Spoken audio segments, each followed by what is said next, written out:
যুবকদের জন্য বলছি, গান বাজনা শুনলে 7টি ক্ষতি হয়। গান বাজনা শুনলে 7টি ক্ষতি হয়।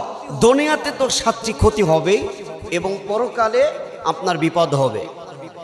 আল্লাহ রাব্বুল আলামিন সূরা লোকমানের মধ্যে লাহুয়াল হাদিস দ্বারা গান বাজনাকে হারাম করেছে। যুবক ভাইরা, যদি কোনো ব্যক্তি গান বাজনা শোনে, ওই ব্যক্তির জন্য 7টি ক্ষতি হয়। গান বাজনা কিন্তু শোনা যাবে না, ডোল তবলা হারমোনি বাজানো শোনা যাবে না। যেইগুলো শুনে আপনি আনন্দ মজা মারেন, আপনার জীবনটাকেই খারাপের দিকে নিয়ে যায়, আপনার জীবনটাকে শেষ করে দেয়, এমন কাজ কিন্তু করা যাবে না।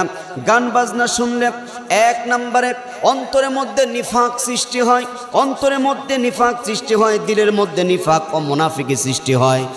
নিফাক আর মুনাফিকি সৃষ্টি হয়ে আপনার অন্তরটা নষ্ট হয়ে যায়। 2 নম্বরে গান বাজনা শুনলে জিনা ব্যভিচারের প্রতি আকৃষ্ট হয়। গান বাজনা শোনা যাবে না। গান বাজনা এমন কিছু গান বাজনাগুলো আছে, এমন কিছু গান আছে যেন সরসরি হয়, সুতরাং এগুলো শোনা যাবে না। যুবক ভাইরা, 3 নাম্বার, গান বাজনা যারা শুনবে তাদের জন্য 3 নাম্বার বড় ক্ষতি হচ্ছে, তাদের মাথার মস্তিষ্কের উপরে আবরণ পড়ে, মাথার মস্তিষ্কের উপরে আবরণ পড়ে, আর বিবেকবোধ কাজ করে না, আপনার মাথার ব্রেন আর কাজ করে না, পড়াশোনা ভালো লাগে না, ভালো জিনিস ভালো লাগে না, আপনি উল্টা পাল্টা কথা বলবেন। এই জন্য দেখা যায় যে সমস্ত যুবকেরা এমবি ভরে, যে সমস্ত যুবকেরা ওয়াইফাই নিয়ে পাবজি খেলে, গান বাজনা দেখে, এরকম ঘন্টার পর ঘন্টা মোবাইলের নেশা আছে, ওদের পড়ালেখা ভালো হয় না। এই জন্য গান বাজনা শোনা যাবে না। 4 নাম্বার, গান বাজনা শুনলে ক্ষতি হবে, কোরআনের প্রতি অনীহা সৃষ্টি হয়। আমার ভাইরা আমার, কোরআনুল কারীম হচ্ছে পৃথিবীর শ্রেষ্ঠ কিতাব, কোরআন হচ্ছে পৃথিবীর শ্রেষ্ঠ দামি কিতাব। এই কোরআনুল কারীমের প্রতি অনীহা সৃষ্টি হয়। আপনার জীবনে যত বই আছে, যত কিতাব আছে, যত লেখনের ইতিহাস উপন্যাস আছে, সমস্ত কিতাবের চেয়েতে সবচেয়ে মূল্যবান কিতাব হচ্ছে কোরআনুল কারীম, কোরআনুল কারীম। কিন্তু যারা গান বাজনা শুনবে, এ কোরআনের প্রতি অনীহা সৃষ্টি হয়। আর কোরআন যারা শোনে আর কোরআন যারা পড়ে, এদের সম্মান আল্লাহ তাআলা কত সুন্দর দিয়েছে। নবীজি বলেন, মা আকবারাতু কদামা আবদিন ফি সাবিলিল্লাহি ফাতামাসসাহুন নার, রাওয়াহুল বুখারী। বুখারী শরীফের মধ্যে আল্লাহর নবীজি বললেন, যারা কোরআনের কাছে আসবে দিনের আলোতে, রাতের অন্ধকারে, যারা কোরআনের কাছে আসবে, কোরআনের কথাগুলো শুনবে, কোরআন যারা পড়বে, কোরআনের স্পর্শে যারা আসবে, আল্লাহর নবীজি বলেন, যেই 2টা পা দিয়ে হাঁটতে হাঁটতে কোরআন পড়তে আসলো, ওই 2টা পা যেন জাহান্নামের আগুন স্পর্শ করবে না।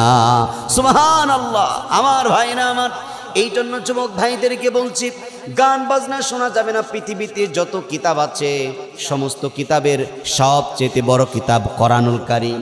এই পৃথিবীতে কত কিতাব আছে, বেদ, ঋগ্বেদ, সামবেদ, চতুর্থবেদ, Atharvaveda, New Testament, Old Testament, এই সমস্ত কিতাব পড়লে, শুনলে, মানলেও ব্যক্তির জন্য জাহান্নাম হারাম হয় না।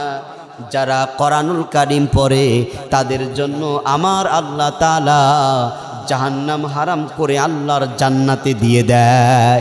আর ওই গান বাজনা যদি আপনি শোনেন, কোরআনের প্রতি অনীহা সৃষ্টি হয়, কোরআনের পড়তে ভালো লাগে না, কোরআন শুনতে ভালো লাগে না, কোরআন মানতে ভালো লাগে না। আমার ভাইরা, কোরআন আপনাকে পড়তেই হবে, কারণ আপনি একজন মুসলমান। আপনি কোরআনের মধ্যে সব বিধানগুলো কোরআনের মধ্যে আছে। যারা কোরআন মানে না, তারাই তো লুচ্চা, বদমাইশ, চাঁদাবাজি, ডেন্ডারবাজি হবে। যারা কোরআন মানবে না, কোরআন পড়বে না, কোরআনের কথা শুনবে না, তারাই বাপ মাওকে সম্মান করবে না, সমাজের মুরব্বীদেরকে সালাম দিবে না, তাদের আচার ব্যবহার ইহুদি, নাস্তিক, কাফের, বেঈমানের মতো হবে। এই জন্য গান বাজনা শোনার ফলে যুবকেরা নষ্ট হয়ে যাচ্ছে। আমার প্রিয় মুরব্বী আব্বারা সন্তানদেরকে গান বাজনা থেকে দূরে রাখতে হবে। যদি গার্জিয়ান, যদি আমার বাবারা যদি না চেষ্টা করেন, তাহলে সম্ভব নয়। আপনার ছেলে কি করছে আপনি খেয়াল করেন। রাতের অন্ধকারে, রাত 11টায় 12টায় আপনার ছেলে কানের মধ্যে হেডফোন দিয়ে কি গান বাজনা ডাবস ডুবুস গান বাজনাগুলো শুনছে, তা আপনি সন্তানকে আপনি নিষেধ করেন গান বাজনা শুনবে, তার 5 নম্বরে ক্ষতি হবে, আখিরাতকে ভুলে যাবে, পরকালকে ভুলে যাবে। এই জীবনই শেষ নয়, আর একটা জীবন আমাদের কাছে আছে না? না, এই জীবনই তো শেষ নয়, আমাদের আর একটা জীবন আছে, সেই জীবন হচ্ছে পরকাল। ওই পরকালকে যদি ভাইরা ভুলে যায়, তাহলে এই পরকালকে যদি আপনি ভুলে যান, তাহলে দুনিয়ায় অল্প দিন সামান্য সময় কি হবে আপনার। এজন্য পরকালকে ওই ব্যক্তিরা ভুলে যাবে। গান বাজনা মোটেও শোনা যাবে, পরবাল বা গান বাজনা শোনা ডাইরেক্টলি কোরআনে হারাম ঘোষণা করে দিয়েছেন। 6 নম্বরে গান বাজনা যারা শুনবে, গান বাজনা যারা শুনবে তাদের আল্লাহ তাআলার গানের প্রতি আকৃষ্ট হয় এবং ইসলাম কোরআন দ্বীনের প্রতি অনীহা সৃষ্টি হয়। আর 7 নম্বরে গান বাজনা যারা শুনবে তারা জিহাদের চেতনা দূরে সরে যায়, দিন কায়েম। 7 নম্বরে গান বাজনা যারা শুনবে দিন কায়েম এবং জিহাদের চেতনা থেকে দূরে সরে যায়, তাদেরকে আর এই দিন কায়েমের কথা ভালো লাগে না, ইসলামের কথা ভালো লাগে না, কোরআনের কথা ভালো লাগে না, আল্লাহর কথা ভালো লাগে না, রসুলের কথা ভালো লাগে না, দ্বীনের কথা ইসলামের সঠিক কথাগুলো ভালো লাগে না। এই জন্য গান বাজনা থেকে আমাদের সমাজের সন্তানদেরকে, আমাদের নাতিপুতিদেরকে, আমাদের আহাল পরিবারকে সকলকেই গান বাজনা থেকে দূরে থাকতে হবে। গান বাজনা হারাম, লাহুয়াল হাদিস দ্বারা সূরা লুকমানের মধ্যে আমার আল্লাহ তাআলা হারাম করে দিয়েছেন। হারাম যেটা মুসলমান হারাম কাজ করতে পারে না। এখানে যুবক ভাইরা আছো, যুবক ভাইরা তাওবা করো, আর কোনো গান বাজনা শুনবো না, আর হারমোনি বাজানো, ঢোল তবলা এইগুলো আর শুনবেন না। হারাম কাজ করে আপনার জীবনটা দুনিয়াতেও অশান্তি হয়ে যাবে এবং পরকালকে আপনি হারিয়ে ফেলবেন।